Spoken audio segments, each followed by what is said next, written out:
Itolo, what's happening, good people? Welcome to another episode of TMM Bafetu. You know how we do it. Always bringing you the dopest and the illest in the city, Bafetu. And you know what it is, Bafetu. It's always about music and the love for the city of Durban, Bafetu. And you know what it is, Sabroso. That's where we're at today. Shout out to them for always showing us love, man.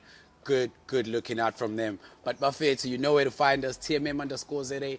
Instagram, Facebook, The Music Mag, YouTube, The Music Mag, and just like that, see schemes, Bali. But anyway, guys, I know you don't want to tick all the boxes. You want to get straight to the good stuff. And Yazin, I fully agree. But for today, I am bringing you a DJ, a record label producer, exec.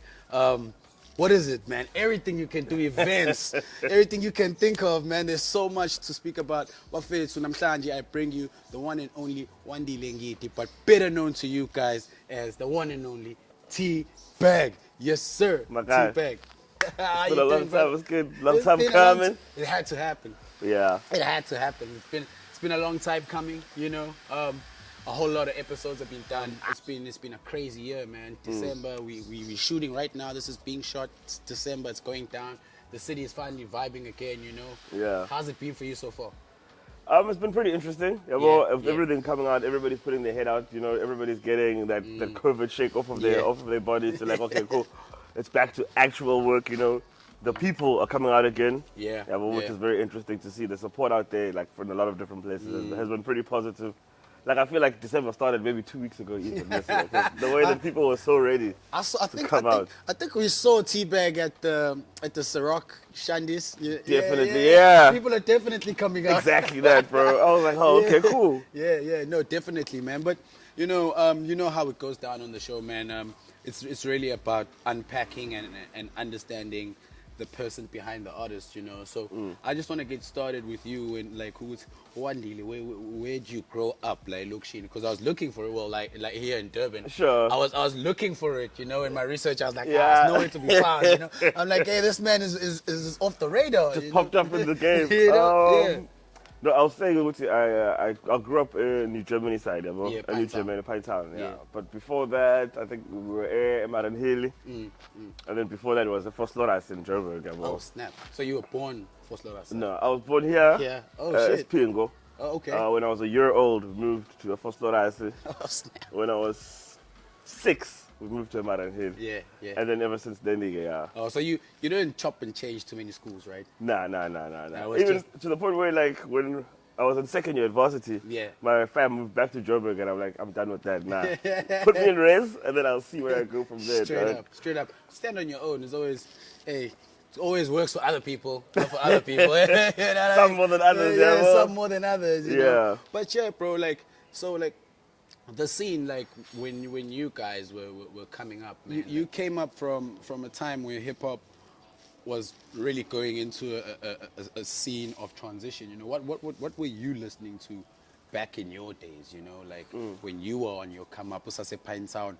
I don't know if you remember anything when you were 1 year old. I mean, in Floss Rollers, I think one thing I would say that was interesting about what I was listening to at the time was a lot of people were either listening to the East Coast or the West Coast. Yes. And DJ Lamb, I think, were in 2006, 6, introduced me to Atlanta, introduced me to the South, and basically started pinpointing like how the South is influencing every rapper from the East Coast has a song with somebody from the South. And it genuinely is the song that I enjoyed the most. So I found myself instead started listening to like the Young Jeezys of the game and those more what you'd find to be listened to now, something closer to trap. So I was interested when trap blew up because I'm like, no, this sounds like the Shorty Lows of the game. This sounds like T-Short. This sounds like UGK stuff. True. But now it's finally hit the mainstream. But other than that, of course, I went through like the more East Coast than the West Coast. I did, Most Def was one of my favorite rappers at the time. For sure. Classic legend. Pro rhyme schemes for days. For days. And then locally, it was, I think the person that changed the game for a lot of us was Uzabs. Zabs, Zabs the last letter. Zabs the last letter. He made me realize that there's a production value that has to go into the music. It's not just like the raps and stuff like that. Just jumping onto the mic, dropping a couple of bars. He was different like that. He paid a lot of attention to detail. If you listen to his sound, I actually said I still remember one guy saying something along the lines of, he was like our common. Sure. Like, he was like our South African common. He was, dog. You He know what was. I mean? Listeners Digest changed that. And I didn't realize Yeah. until I was older. Yeah. Then I'm starting to link up with Celestial, and then they're like, yes, Zubs. And I'm like, yes, bro. That's exactly I how thought I was the felt. only one that got it. Yeah. Yeah. And then, bro, so like with all those influences of music, you know, or when you were still growing up, because I wouldn't even say it was a come up because you weren't really making music at that time, eh? You know, so I know your brother was a DJ, right? Yeah. And you'd have people like Wonks come to your crib, right? Sure. Yeah, they'll be coming in and out to Yeah. collect CDs, listen to some new songs. Yeah, bro. And how was that, like that experience at that time, or were you not aware of? I wasn't really aware. Yeah. I was still a kid, so I was into gaming more than anything for before sure. into music. So I'm Still like, are, probably. Still are. Very. You can't Always a shake that thing gamer. off. Always a You gamer. can't shake the gaming thing Yeah. off. So I'm like, okay, cool.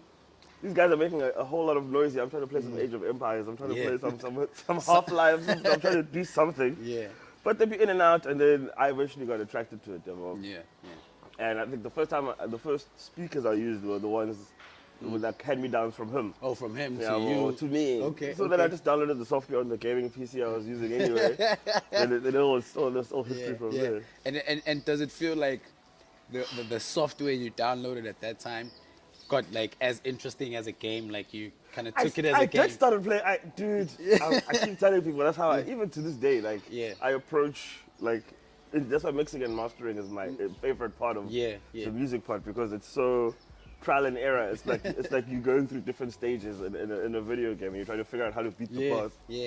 True. well. Because as well, like I think when it comes to like, for me, like personally, I tried Fruity Loops, man. It was a 2-day thing, man. Sure. And I was done. The tutorials were too much. It's always the free. It's either you're a free person or you're not a free guy. Exactly, Yeah. you know. So like that's my thing. Like I see a lot of cats that come through and they really do like rely on the fruity type thing, you know. But my thing is, when you were hearing Wonks and them at your crib doing that thing, when music touched you, you know, was that just to go to, or was it just, I don't know, the easiest one to get? Because a lot of guys that I know now, I know quite a few guys that are pretty new in the producing thing, but they're on Cubase, Sure. you know, or something slightly different, you know. So was fruity just the way to go, or? I think so. I think at the time I also started trying. I started with Fruity Loops 3, and then by the time it got Fruity Loops 3. to 3, before there was a limiter, before there was a multi-band compressor, before any of that stuff, there was all you got was a compressor, Fruity delay, and Fruity filter. Reverb. There was Fruity Reverb, not Yeah, Reverb 2, no parametric EQ, nothing. any of Yeah, that that's a stuff there. long time ago, bro. Then I tried Reason. Reason was just the interface, just didn't get me. Yeah, and the yeah. drums sounded a bit weird to me. To you. Yeah. So when does the musical bug hit DJ Teabag, you know? Because obviously with guys like Lab, like you've just said, like having guys like Lab in your space, when does it really hit though? I think it hit for me when I turned like 15, Yeah. 15, 16. Yeah, so grade 10, grade 11, where I started saying, no, actually, I like hip hop. So whatever my brother and them were doing, I'm going to do now for hip hop. Yeah. Because around the time that my brother and them were producing house music House and music, stuff like yeah. that, Lab was already DJing the hip hop stuff. So he'd come to the crib, probably leave his CD bag in my brother's car. So now I'm getting music. I'm getting all this music. And I think that's what made it interesting for me, is that a lot of guys will talk about buying a specific album and listening to an album. From when I started listening to hip hop, choosing to, I'd listen to it as compilations because it was Lab's I see. CD to the play. way he's put it out. So you get a Lil Kim song, an Eve song, a DMX song, a Jay-Z song, all these different people in one thing.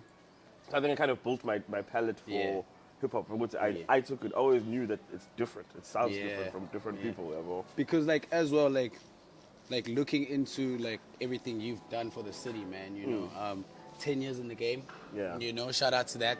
Shout out, yeah. That's some vet stuff right there, man. You know, Yeah. I know you're a big brother to a lot of cats in the city as well. You know, I see a lot of up and coming guys getting a lot of confidence from either doing a song with yourself or jumping on a DJ Lab interview. You know. Yeah. You know, so like you see a lot of these guys. Yeah.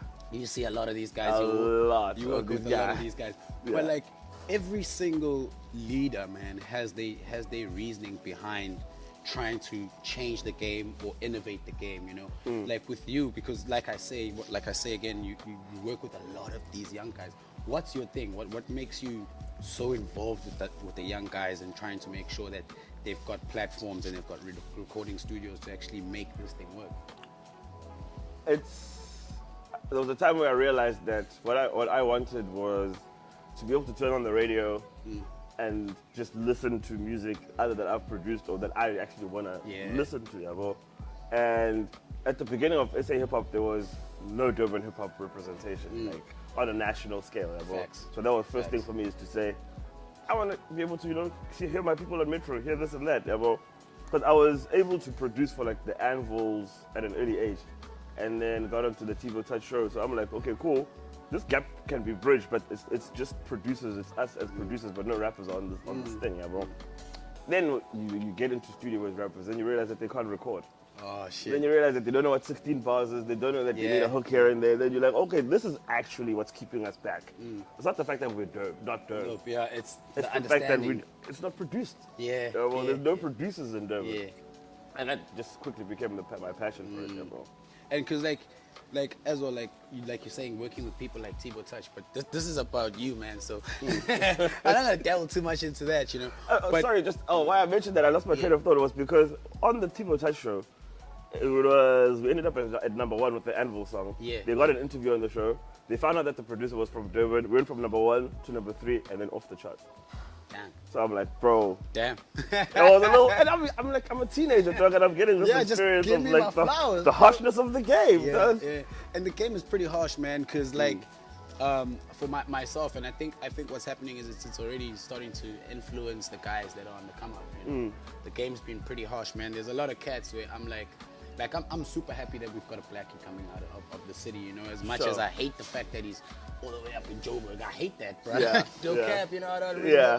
I don't mess with that, but like it's also like I think something that a lot of these young artists need to kind of like understand as well, is that it's not gonna be how you perceive it in your head in the jump, you know. Especially now, dog. Especially now, yeah, bro.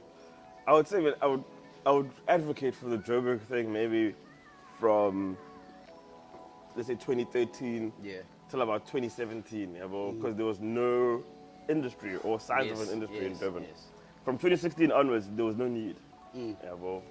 Unless you kind of trying to climb onto the global scale. Try to climb on the global scale and get there. Even there, you get fetched from Durban onto that stage. You don't move there. Like, yeah, well, from even before the Nasties and the Blackies, there was Uzulupo. Uzulupo was fetched by Usipostole from Native Rhythms. Yes. At these hip hop events that used to happen at Albert Park. Yeah, well, he didn't move up to Joburg and try to hit gigs or do exactly what he was doing here in another place. He dominated his area to the point where somebody else came up from outside and said, "I'm taking you with me." But I hear, like, I was telling you about a homie, Unveiling, who's got his podcast that he's doing, man. Yeah, shout out to him, man. You know, dope work, man. And I was watching an episode, and himself and his co-host, man, they were speaking there, and they were speaking about how, like, we're lacking growth in the city. You know, we're lacking growth. So like I wanna really touch on either culture movement. So you worked on a lot of events, man. Yeah, couple. You've given us platforms on platforms, you know. But my thing is, you know, like, for the culture, like I think I said to you offset, man, how important it is for us to fight for an event like that. You know what I mean? Like, if for the culture, what's the idea? What's the baseline and the vision for that particular project? Because I see so many up and coming guys loving the fact that they could easily hit up a Teabag, and Teabag's like, "Yo, bro, come through and show us what you got." You know what I mean? Sure. So what's the actual vision with that product? For the culture, it was this generation's version of what I went through. Yeah. You know, we'd go to Moment of Truth. We would have Hip Hop Gasekaya. There were so many different stages that an unsigned artist could hit. Yeah. Build a name for themselves and keep hitting. Based on how dope you were. To build that kind of basically community. Yes. Everybody from like this generation is just disjointed. Like there's those people doing that thing there, this one is doing that thing there, but nothing is really coming together. Because there's no place for those things to come together. So we decided to link up. I linked up with the guys and realized that no, let's just host for the culture, literally to find, first of all, new talent, but secondly, to get their skills as more of the developed people, like with Celestial and P-Dog, get them going out, testing which songs are working out in the crowd, about doing that basically, and understanding that there's a space for hip-hop, especially in nightlife, and it's cool. It's not just what you'd find during the day where it's just, you know, homies huddled up around the homie rapping. Sure. You know? So my reason for speaking about the Unveiling thing is because I want to hear your take, man, on the growth. Like, what direction and what do you think is needed? Especially, you know, like Teabag, like, we say a lot of things, man. You know, we say a lot of things, but sometimes it's very difficult to execute those ideas and bring them to life. You know what I mean? Sure. So like my thing is, I think, and a lot of youngins that are going to be watching this episode would like to hear your take on what you think is holding us back and what we can do to grow. You know, and actually like inspire ourselves instead of waiting for the corporates type of thing. You know? Sure. And there's not a lot is missing from Durban, bro. It's just consistency and discipline.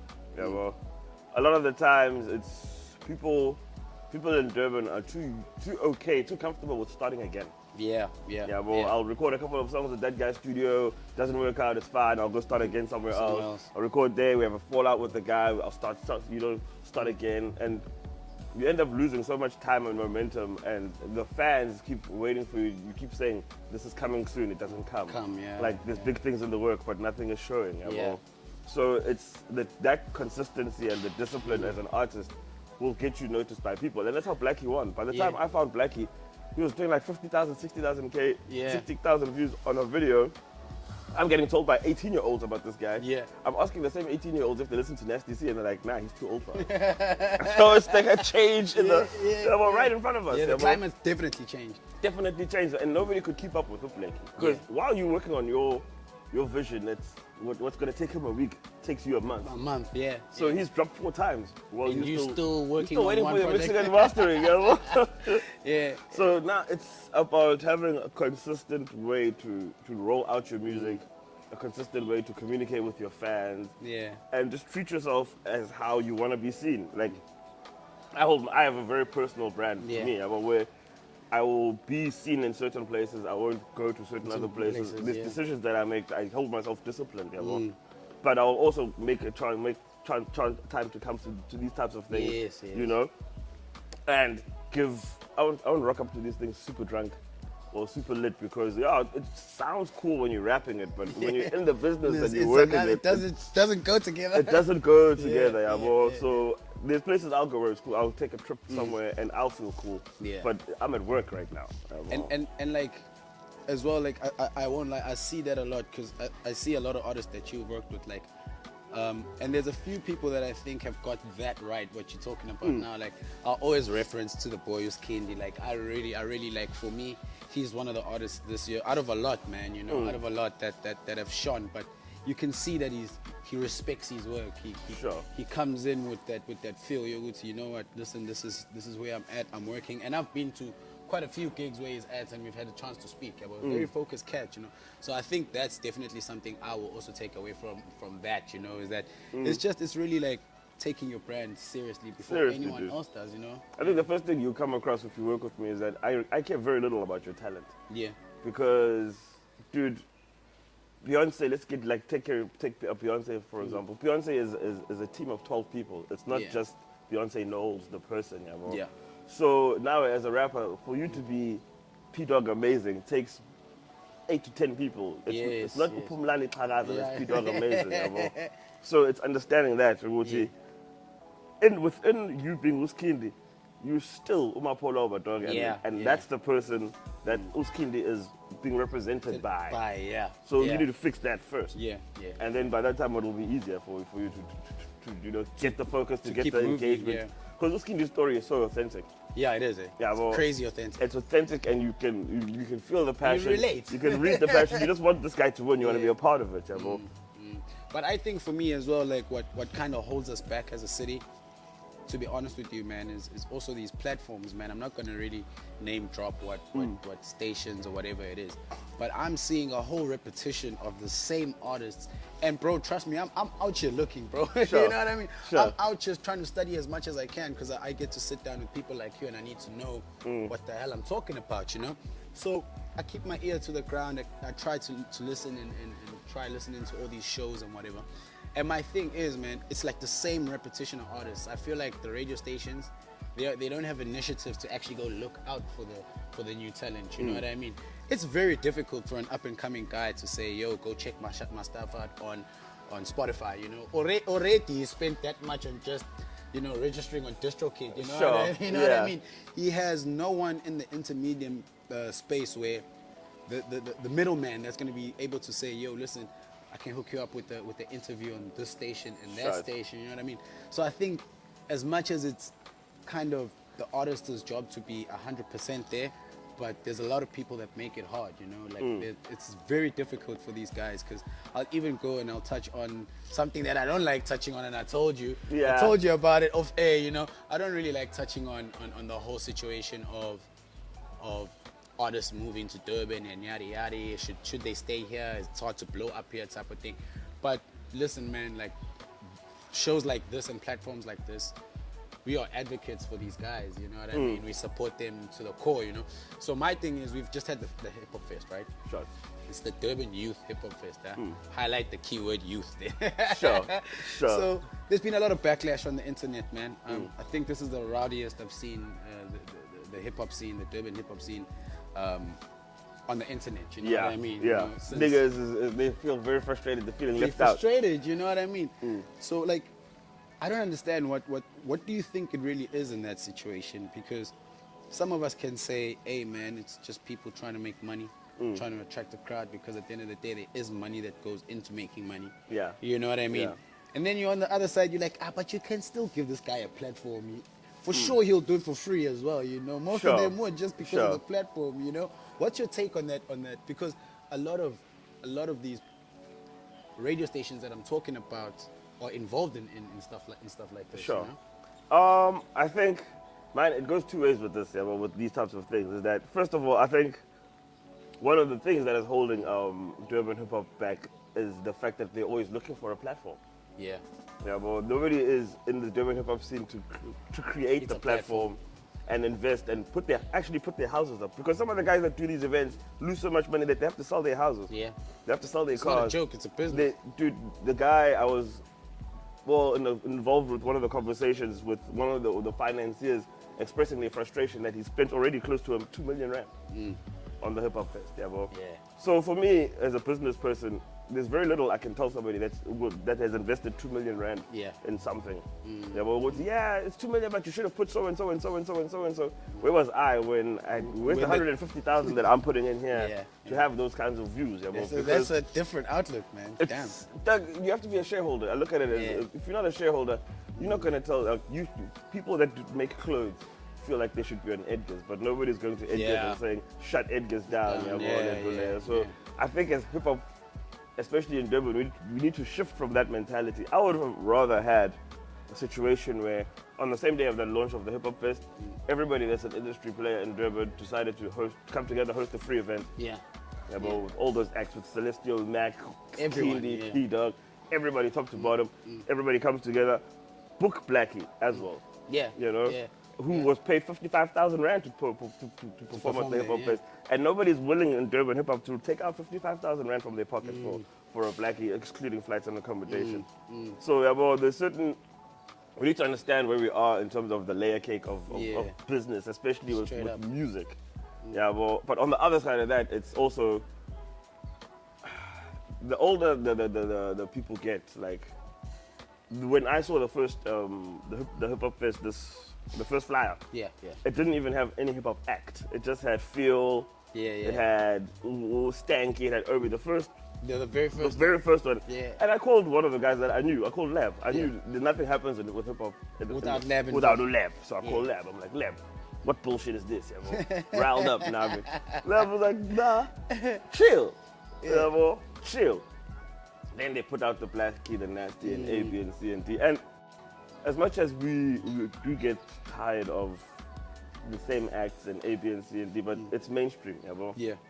It's mainstream, and if you look at other genres, like about the Maskandi niggas don't get tired of Ukuzani. Yeah, they keep They don't going. get tired of They've got the love. They got the love, yeah, bro. They got the love. Yeah, so a lot of guys that have access to DJ Lab should have called myself, yeah, bro.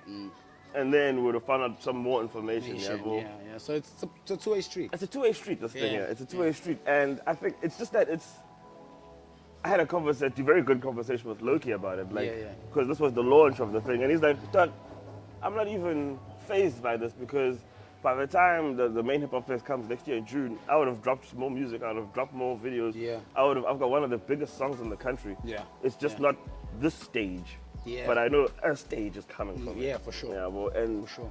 you move different once you have that type of confidence in your business as an artist, not just your talent. How do you not have low-key though? How do you not have It's low-key? those types of How do things. you all not have those frustrations. I didn't, but my thing is like, okay, cool. As a community, as Chile, it's more what's going to happen next. Yeah. Because there are going to be activations next year. Yeah. They're going to have to start pushing the main events. Yeah, well, I still don't get it though, man. Like listen, man. Like there's okay, I get it, right? Okay, cool. You didn't put on our up and coming guys. Fine, you've done it. You know. Sure. Loki is not an up and coming. Loki's not an up and coming guy. He's an industry player. Yes. We're not going to play. Bro, I see these homies on TV every day. Sure. You know what I mean? It's not like once in a while, boom, you know, late night. Nah, these homies are prime time during the day type stuff, you know? And somebody that popped here. Yeah, bro. That And popped he here. popped right here. And the thing is, it's like, it feels like the pool is so big that if they keep ignoring it, the dynamic is gonna shift, bro. It will. It'll have to shift because the homies are now tired of knocking on the door. Homies are like, you know what, bro, I'm gonna link up with Lab, I'm gonna link up with P-Dog Amazing, Kulumelo Slim Eco, get a few artists done, get a venue, and we do our own thing. Yeah. You know what I mean? But my thing is how do you not have a Loki?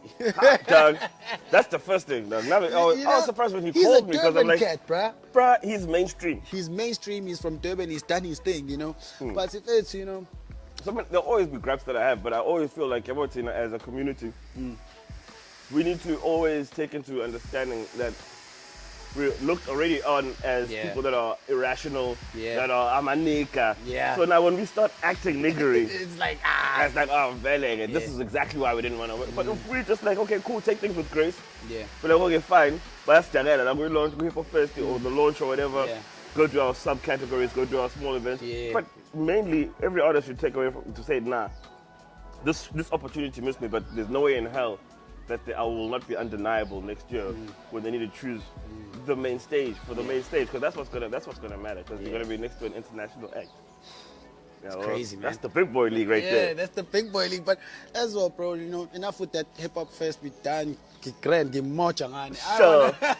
What you gotta do is listen, man. It's not bashing the event or anything. I think it's time to go back to the drawing board, hear what the people have to say. You know, take that into consideration, and maybe we can all one day come together and say the hip hop fest was amazing. You know what I mean? We've been together, you know. you Because know. one thing that was crazy is when I was DJing, I had my times moved because things were just crazy, and I ended up playing at night. I was supposed to play Mean, yeah, bro. And while I'm playing, this guy, a fan, sees Celestial Mike next to me, and he's like, "How Doug? Etegwini, you know, like it didn't make sense to him that Celestial Mike was not performing Etegwini, which is one of the biggest songs of the year. Yeah. at the hip hop fest, yeah, bro.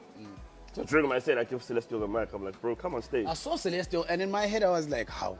How much complaining? But now it makes sense why he was there. So he wasn't on the lineup. He was on the lineup. He was on the lineup. To perform a mini. Him Oh, and Prezi. yes.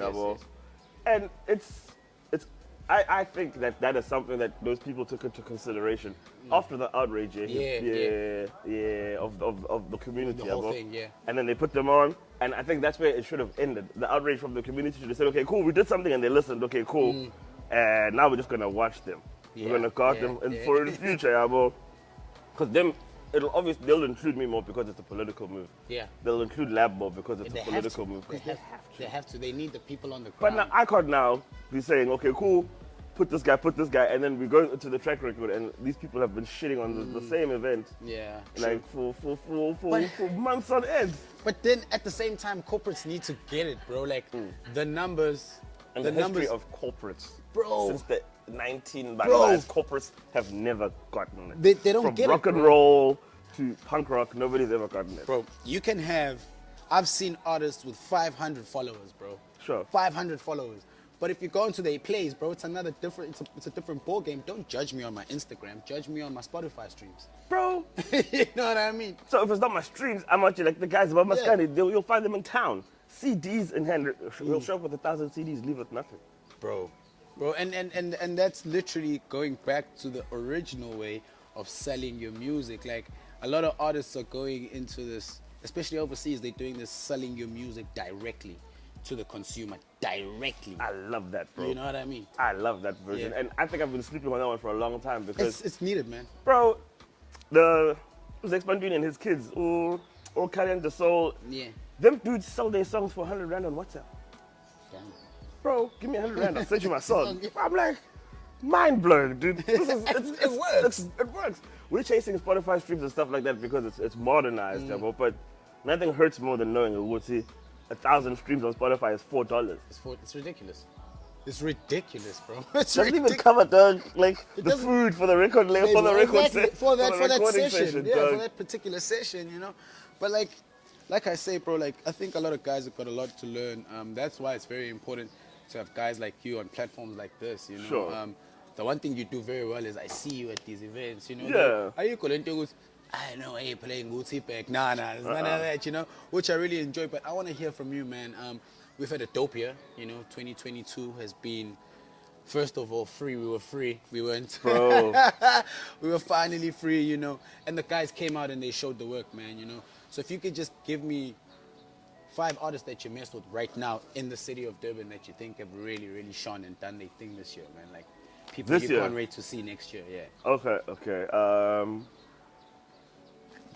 Pretty much all that, definitely. Okay. Pretty much all that is something that I didn't see coming at all. Mac 11 coming in super hard. Him and Tony. I'll just say Savage Street because I mean Yeah. I'm not gonna separate him and Yeah, Tony. Yeah, yeah, Tony, yeah. But those two, the Savage Street movement came in hard. Who else would I be thinking? Because I'm trying to figure out the new guys. I don't want to have people that are still in the game, but yeah. so it's definitely Prezi, definitely Mac, definitely Jabulang Qindi. Yeah. Well, he's been around, but he's actually put more focus Yeah, on the he's music working. thing. He's pushing out music He's hard right now. Zombie Worldwide, Yeah, okay. very interesting character, very interesting cat, you know? But I enjoy him because Yeah. I just don't. When you look at him and then you see hear him and then you hear him, it's just So it's like it's two different worlds. that's the wildest Yeah, thing, dog. yeah, But yeah, I enjoy him a lot. And the Zoo. Yuzu, yeah. Okay. The Mlazi trap boy guys. Yo, bro, you pick some cats that I wasn't expecting. I wasn't expecting Zoo on that list. Oh. I wasn't expecting Zombie on that list. I get You you. know what I mean? I wasn't expecting Zombie on that. I was actually even expecting Ulungelo Mzizi because you've done some work with him. Sure. He's nice. Like I've just been introduced to that cat. I think that cat. Okay, yeah, well, definitely. I think He's for me, he nice, would have been man. from the Celestial Yeah, time, yeah, but yeah. him. I don't know how I only found out about this cat now, bro. Yeah. Like, so I go onto Facebook. I'm just scrolling through, man. And what caught me with him is like every single video literally has that tag, you know, Lungelo Mzizi on top Doug. of it. So I'm like, you know what? Let me listen to this cat, man. I've been sharing that homie stuff. I've been liking his music. He's pretty dope. He'll love to see that when he hears. He's Yeah. gonna love to see that when he watches this. because Yeah, bro. We need him on the show, bro. He came through to the studio on some.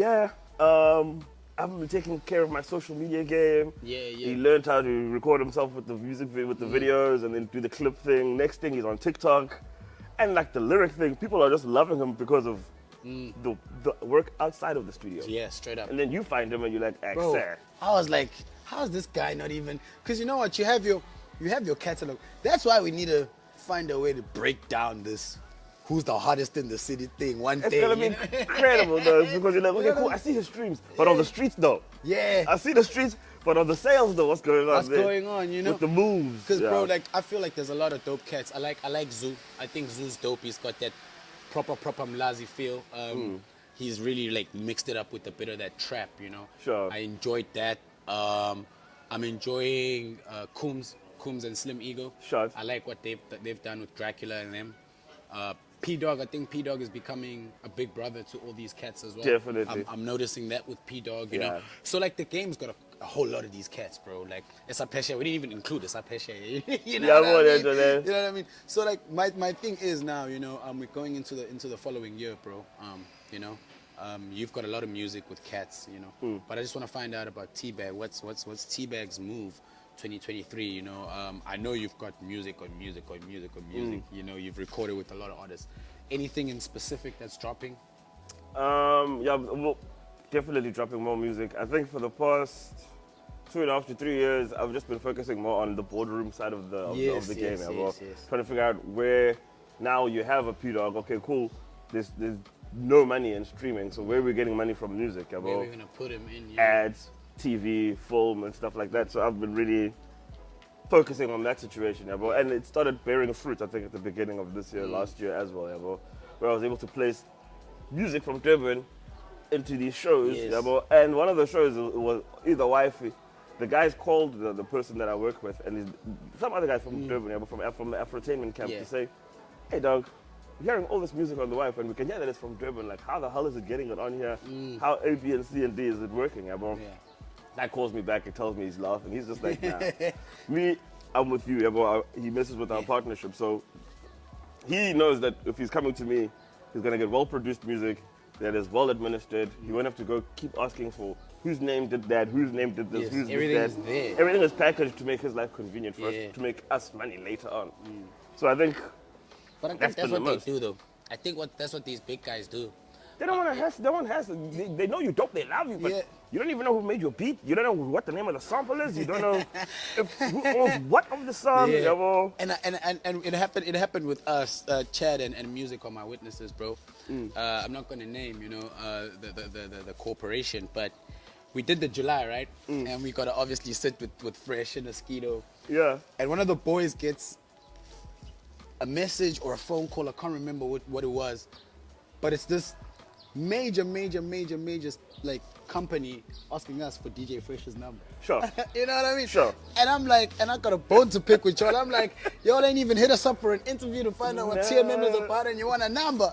You know what I mean? So a lot of these guys as well, I think they mess with the up and coming guys, man. They mess with the guys' emotions and the guys' way of working. You know what I mean? Because they came through and asked you guys that, but they won't come through and be like, yo, listen, okay, we've just told you the music's dope. Let's give this guy a shot. Let me put him in studio with the so and so. Sure. You know what I mean? They want the convenience without the risk. Exactly. You know what I mean? Which is pretty fucked up if you think about it. It's crazy, bro. It's crazy. Like even like with the performances, man, with the events, dog. It's just like who the hell is finding these acts? You know what I mean? Who's actually putting it together? But like I said, it's not something we want to stick to. But there is something that I think needs to be answered. There's a question that needs to be answered, bro. Yeah. What the hell happened with Maliningi Records?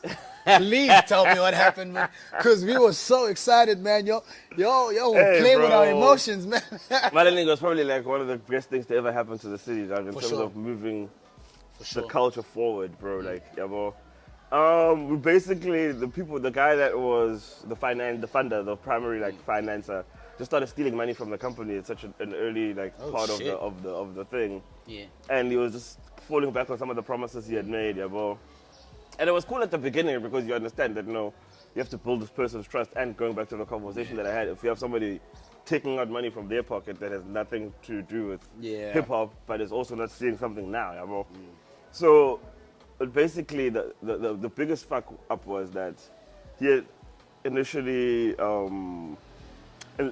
agreed to an investment of a year before, and then within 4 months now you're trying to see returns, and I'm like, but that's not what we had discussed. It's not viable. But the crazy thing is, even with those 4 months, because of how everything was moving, there were so many people ready to give us money for things that we never even thought about. I think for the virtual tour, through a couple of guys that we work with, we got sponsorship for advertising from Kaka CFM. It's not money in the bank, but it's something that we would have had to pay for. And I'm talking about up to 200,000 rands worth of advertising. We did a song for Mr. Price. We did a Hollywood bed song within the first year of us being operational. So it was the money fucked it up after that, and then obviously from there, the emotional side, niggas were just like, Yeah, I got not it. this again. Yeah, because like everyone, there was a lot of things going on, and that's why I agree with you when you say that was very important for the city. You know what I mean? Because there was a lot of things that started going around. It's like, okay, so and so didn't get along with so and so. This is, you know what I mean? But the craziest thing was, I think what got people like awakened was the whole scenario of like, esapesheya awuthibheka ngisamboni. Sure. Uyayibona ngisamboni ucelestial zishaphi uyabona, is there a beef, you know? So that's Yeah. why it had to be clarified, man. But I do agree, it was something the city needed, you know. It wasn't a beef. It was, and another thing that you always get with working with artists that I realize, I understand, it's part and parcel, is that everybody has their own idea of where they're going, bro. But very few of us have actually walked the journey of taking an artist from where they are to a Nasty C's level, bro. So there's things they'll overlook, and it's easier to get them moving along when there is money being put into their pockets, when they can see some sort of movement. They'll also put in that effort. That effort to say, okay, cool, I didn't think this would be the way for me, but because things are moving forward and I'll work and see. It's like it happens with everybody. With everybody, dog. With everybody. Nobody would still be at their job if we didn't get paid. Yeah. Because like as well, like there's like we were talking about these guys that are coming up. I really want to ask you something that I think is happening. I heard a song by O2, man. I forgot what the song was, but it was very Afrobeat like. Sure. You know. And then obviously I work very closely with Baba Asim, but he's got like okay, that guy can make anything. Yeah, he makes. That guy makes anything. I promise you, that guy can make anything. You know? But he's got like when it comes to his hip hop style, he's got an element that's very like, his voice gives you a Maskandi feel. Definitely. But his content is very logish, you know what I mean? Sure. And then, like I said, O2 did this song that was very like Wizkid, Afrobeatish, you know? So I want to ask you, man, like, do you think we are now starting to understand that even as an up-and-coming artist, you can still do these things that Wizkid is doing, that Davido is doing? Because when I dabbled a lot in hip-hop, it was more of, okay, we're going the Eminem route, you know what I mean? The classic hip-hop stuff, If you're an underground artist, you're going this one direction. But I see a lot of guys, even the girls with the R&B, you know, like the R&B is shifting. How important is it for the city to have that versatility in our catalog? I think, I didn't even think it was that important until I started seeing it happen, because it built more appetite for hip-hop. About the first time I heard Ungas Nishi, rest in peace, I hated it because I'm just like, what the hell are they doing? They just took Amapiano and they slowed it down, and now they're rapping on this thing, and then these other Durban cats doing it. I'm like, this is just not working. What are they doing? What are they doing, bro? They're just trying to. And the next thing, now I'm hitting the clubs. People are vibing with the sound. People are moving with the sound. Blackie comes through with the Sira. Yes. Dude, it was nothing like you've ever seen. Even that Shotangami with that lock drum. That vibe. Shotangami is one of the most well-produced songs. Bro. The only reason that song is not getting all the love is because it belongs to Loki. Which is that's the saddest thing. Deppen artist. You know, what's he done, There's a lot of questions when it comes to him, But that song is one of the most loved songs. Bro, that song. Samayo Muti, and then that song of that sound. I mess with it a lot. Because like as well, like I was asking you about these guys, man, like the versatility is there now. You know, the versatility is there, the conversation is changing, you know, but before we leave, I really want to know what Lab has in store for us, you know, with Teabag, because I know you guys do a lot of stuff together in terms, because the reason why I say Lab is because we never really got a chance to speak about him, but I know you guys work very closely together, you know, Lab, Teabag. I don't know if you're still working with Ulex, but the people that you're working with, man, the people that are close to you, what's the next move for the city, and where do you see us going? The next move is definitely formalizing. It's unfortunate, but the next move is trimming the fat. There's too many people on the lifeboat. And it's sinking, bro. It's sinking, bro. And we have to be real about ourselves. Like damn. Some people need to wait for us on the shore. While we go find land. Bro, because we can't carry everybody. We can't take everybody, bro. Damn. So I think that's the biggest thing with Lab, that discussion we've had. So I'm a person that's always involved in these places. I'm at the center of a lot of things. So if I find somebody dope, I'm calling Lab. Yeah. and saying, hey, yo, there's this kid, and I can't believe that you have not heard him or used him or A, B, and C, and D. He'll tell me to send him through. If he works and meets labs, then lab will call the next guy to say, listen, this stage A, B, and C, and D, bro. It's behind the scenes to that like that. But I think what everybody is silently galvanizing around is that I'm currently producing the album S Celestial, Mike. Yes. Yeah, bro, and it needs to sound like something that has never been heard before, because it's an era it's a new era in Durban hip hop, and he is one of the spearheaders of that era. So it needs to hit the scene Proper. sounding as good as whatever KO and them are doing. Yeah. Competing in the same spaces with the same production value. Yeah. Because the fans are already there. They're there. So now we there, we gotta bro. give them something beautiful, yeah, bro. We there. And you know what, bro? I'll say this with the utmost respect, man. When Sekeni came out, I lost my shit, bro. Sure. I lost my shit.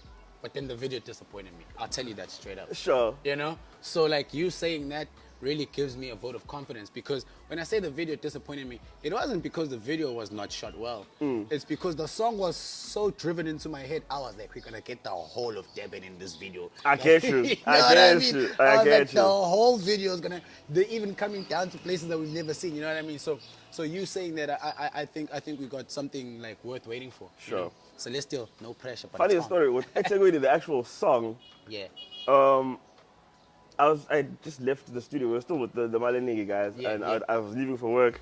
Go past the studio, I'm like, guys, I'm tired of these songs with these hooks that are just lyrics. Like, Yeah. there's too many. You guys are using too many Many words words in the hook. Yeah, Yeah. well, I'm tired of that. So then I left. I'm like, when I come back, I want to hear hooks, Hooks, like an actual like a hook, bro. on the song, yeah. Come back from work, obviously got the stress from fucking work, yeah, bro. They say like, we've got it. They play it Sekeni, and then they keep saying, what's up, I'm like, nah, it's too wordy. It's not gonna Yeah. work. It's a hook. Everybody just turns around and is like, you're jagged. This thing is You the want shit, too much. dog. You want too much. Not even an hour later, I'll go back into the studio. I'm like, nah, dog, you guys were correct. I've been singing this the whole time I was at my place. Bro, it's such a vibe, man. It's incredible, Such a vibe. yeah, bro. And it just really like re-emphasizes how much talent we got. But like, you know, we run out of time, man. But I really just want to say, man, I really, really appreciate everything you do for the city. Sure.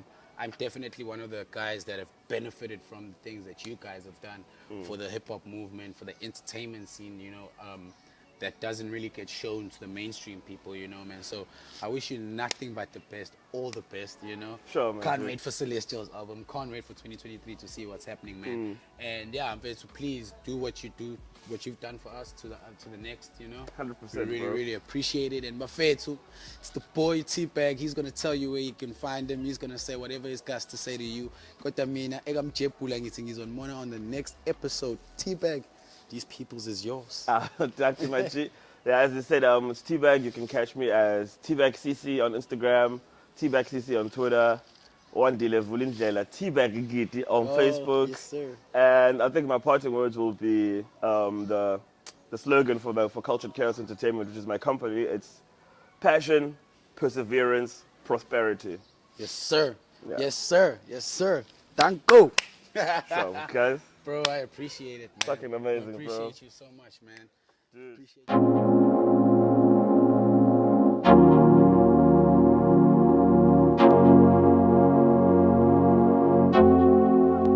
you. Drop that heat, bruh. You say it, yeah, yeah. You say it, yeah. You say it, yeah. You say it, very shy, say it, yeah. You say it, very shy, say it, yeah. You say it, very shy, say it, yeah. You say it, oh say it. You say it, very shy, say it, yeah. You say it, very shy, say it, yeah. You say it. Really shy, say it, say it, I'll say it, I suppose okuningi isikhala phakathi entweni Mac 11 in the area, libhajwe ntanjeni Yeah, juluka itende mase singena enkundleni Uma khona osendleleni kusho ukuthi usenjeni Angiphiki ukuthi khona abanye abantswiphu Kodwa isithathu sami ngathi sithanda ukuphuma eceleni And it's been a second since the first one dropped So now I'm sitting back reflecting, just counting my blessings Sifikele okushini, uzwakhala amaflake Siphusha ipeshini, wavuleka amagate Sikhwela imishini manje ngithanda ukuba late. See, I'm trying to change the world with the work I create. Bengisathi S3, I had to take 5. Ngishawa umoya wako Cape Town. Nah, ngithatha isikhathi ngapha igame yami. Manje sazokwenza umhlaba ushaye get down. Ngoba iseke vele ishaye seke, yeah. Iseke vele ishaye seke, yeah. Iseke vele ishaye seke, yeah. Iseke awuseke, iseke vele ishaye seke, yeah. Iseke vele ishaye seke, yeah. Iseke vele ishaye seke, iseke I pull up looking like I'm Kumugu Yoluta the jeweler. Shining, I'm a foot at Kapuna. Glide, ngisho pretty at Jabula. Shine go me and this movement, let's focus cooler. I'm one turn away from the tippy top. Shotty make the kitty drop. Come and make them give it up. She might feel away if I make it stop. So I tell them so shy is again, extend set it up. Bang a koga mas again, if I'm shy I'm a player, I'm this cat so come bang shy again. Plum analysis, but peluchane pepe. Ninkanda jalo yike kaya classic prayu pege ni out and pege. Ni hulumeni yeah, ni tulele and kulumeni yeah. Coast to coast and bang ni to the penny. Umarazu betis kupas kafule mashale. Ningalu shali sege, very shy sege. Very shy sege, yeah. Sege, very shy sege, yeah. Sege, oh sege, sege, very shy sege, yeah. Sege, very shy sege, yeah. Sege, very shy sege, sege, oh sege. Dialogue of the governing, Sipanda, Aspile, Dialogue. Sekeni, Emini, Epsu, dialogue of the governing, Sipanda, Aspile, dialogue.